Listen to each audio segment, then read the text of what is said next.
All right, Wonder Year fans, look, this is a cute show. I love it. I mean, it's short, sweet, and to the point. So, I mean, if you have like 22 minutes to spare at any point of the week, I'd recommend watching it.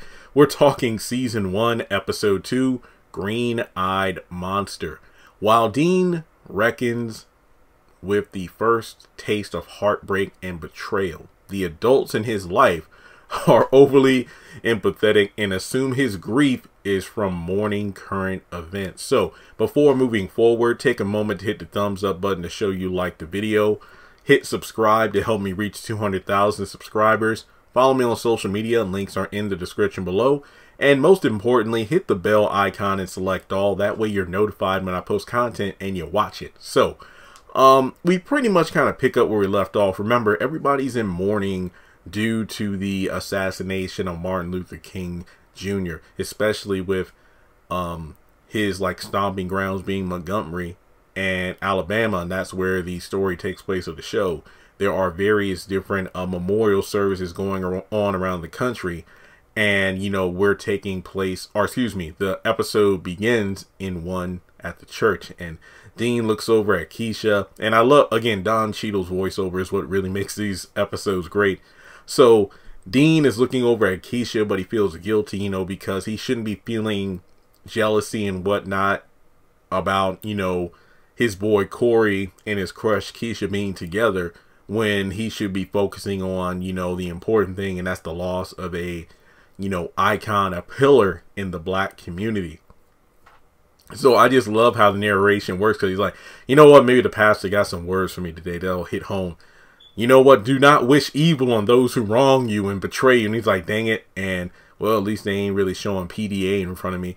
Grab your neighbor's hand and let's pray. And he's like, oh, come on, God. Why, God? And then, why, God? Why? And everybody looks at him. And then his mom like, don't worry, he's sensitive. So basically, again, they're assuming it has to do with Martin Luther King.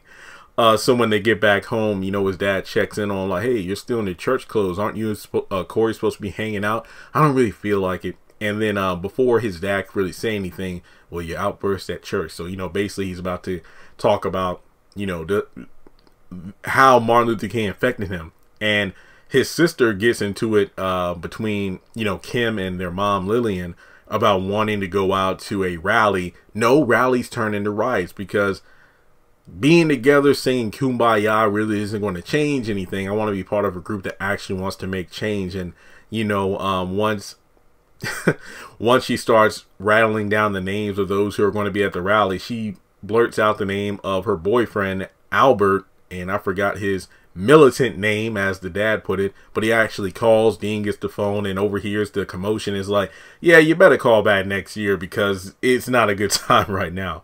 So the next day they go to school, and it's almost as if Dean is getting, I'm not gonna lie, as a black person, I felt like I was getting the same kind of treatment Dean got in this episode last year during the George Floyd riots and whatnot, where white people were being like, you know, overly empathetic, just like the synopsis said.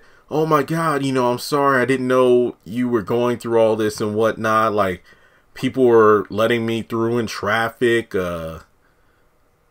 letting me cut in line at the grocery store. Oh, you can get in front of me. It was just, and then friends I haven't seen nor talked to in years would text or message me. It's like, hey, are you doing all right? Like, and then of course the people were like, what can we do to be better? That kind of thing. So in Dean's case, he got a C on an English quiz, but his teacher said he would get an A because, you know, obviously how could I expect you to study with everything that's been going on, when in reality he was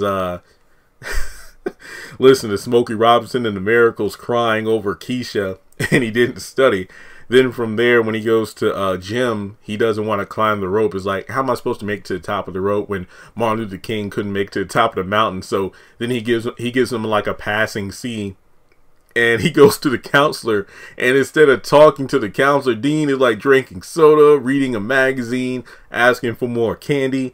And when they get to another class with the one where we had Brad, Keisha, and Corey together, you know, instead of sitting beside his boy, he wants to sit a couple seats back beside Brad. And then when Corey asked to hang out after school, is like, no, you can't ride bikes with us. Well, where are you at? I was waiting for you at the bus stop. I don't know where I was. Why are you acting so weird? And then they have a little back and forth between them before Keisha bumps in. It's like, oh, so you would take his side, huh? Is that it? You would take his side? And then the teacher calls him up to the front.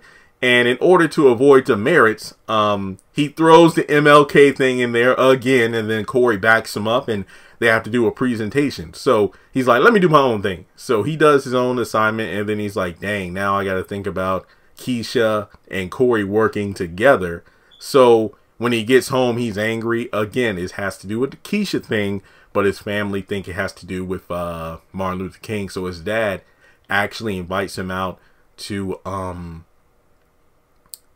go fishing. Now, something that's been a running theme for me during these 2 episodes was every time Dean gets home where he places his bike, I always think about parents who say, never put the bike behind the car or block the driveway because I don't want to run it over or something along those lines. So I always take care to look at, wait, okay, so the bike landed on the grass near the driveway, but not in the driveway. That's good. So they go fishing, and it was, again, as a person who really doesn't have the best dad relationship, it was a touching moment to see the two just fishing. And it's moments like this where you can have a father, white or black, whoever, let's just talk fathers in general. They don't always show their affection, but you have moments where you begin to understand why your father is the way he is. So his dad gives a great speech about how he goes fishing because he kind of envies the life of fish. You know, you only see, you know, when they're kind of at the top of the water or when they jump out, but you never really know what's underneath the surface. You know, they're just down there minding their business. They're swimming around. They don't really know about what happens on the surface, about the hatred going on, the loss of powerful people who wanted to make a change, or why some people have better lives than others and some people will always be judged while other people wouldn't be.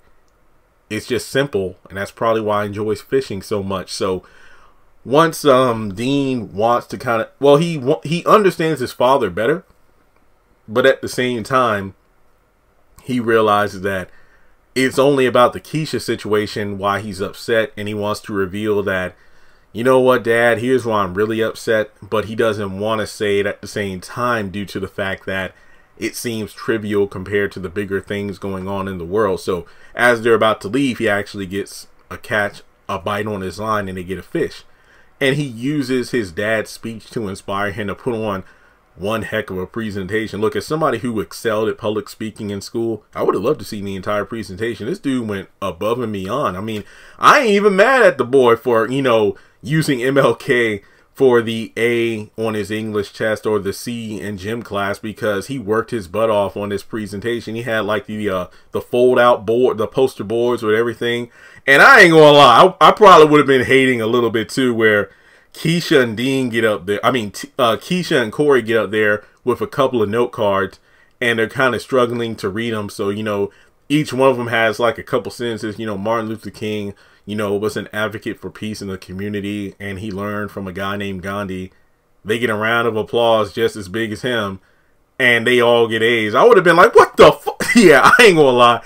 It just reminded me of back in the day how that's, I mean, honestly, when you think about how scholastics work, that's really how real life works. There are always going to be those who go above and beyond the call of duty to get the best possible grade. But then you're also going to have those who, well, half-ass it and they get as good as you. It's like, you know, people who go to college, they get all these degrees, but then they end up in debt. Next thing you know, they end up in some sort of like call center or office space or working in a bank, sitting beside somebody who just has a high school education. It's just like, yeah, I mean, one of us put in a lot more work than the other, but we're still in the same spot. So, hey, what can you do? So he kind of, you know, snaps off at them before Corey's like, well, this is all your fault. You're the one that got into this mess with the demerits and then turning that into the project. So what are you mad about?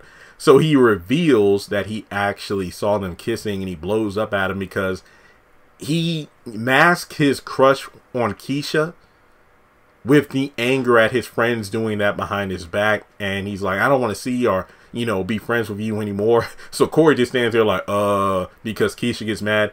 And it's like, well, we got 3 more classes together. Then we got to see each other baseball practice. Well, not in real life. You know, I don't want to be friends with you in real life. Okay, so then they leave. And He gets home, throws the bike down, this time on like the sidewalk grass area. And his parents, both parents and Kim see him. So his dad's like, let me go get the fishing pole. But then Kim's like, no, let me take care of this. I'll take him to get ice cream. And he's kind of taken aback that his sister would be nice to him. But this is all a ploy in order to go to one of the rallies. But, you know, then it turns out that this rally could actually get a bit like a riot. Like her mother warned her when Albert pulls out a gun in case of visitors coming to their rally. So as a result, you know, Dean freaks out and wants to go, and then his sister's scared but doesn't want to show it. So he pretends that he doesn't have his asthma medicine, and when Kim asks her boyfriend for a ride back, he's like, why'd you bring the sissy with you? He's not a sissy, we'll walk. So they up and leave. They actually get ice cream. So on the way back, you know, he reveals the whole thing. It's like, wait, you were fighting with mom and dad over this guy, now you're just indifferent about it? Yeah, sometimes, you know, you think somebody's worth the fight, but it's not really worth it. So from there, he has a new perspective on men and women relationships. And when they get home, it turns out that all these years they've been together, both parents have never been fishing together. So Lillian actually caught a fish, and as a result, they fried for dinner. It's a very small one. I love that moment where they kind of make fun of her for catching a small fish, and then then her husband joins in. Come on, y'all, show some respect. But Kim, why don't you fix up your old dollhouse and make a room for that fish to fit in? It was a nice moment. So from there, Dean opted to make amends with Corey. Like, look, man, I was tripping. You and Keisha, be happy. I still want to be friends with you. And then Corey's like, well, it turns out she only kissed me because she was upset about Martin Luther King. I thought she really liked me. And, you know, again, they make amends and they actually go fishing. And it's funny because Dean realizes you couldn't recreate a moment like he had with his dad out of nowhere. And then also the fact that he didn't know that his dad went fishing on an old man's property without him knowing, so they get chased away. So I thought it was a really cool moment, you know, bros before hoes, but also just the father-son moment between Bill and Dean was really good too. Again, bite-sized entertainment. That's really all I got to say about the episode. 9 out of 10 in my opinion. Let me know your thoughts on the Wonder Years if you watch it. And if you want to donate to the channel, feel free to do so on PayPal or Cash App. And with that being said, I'll catch you in the next one.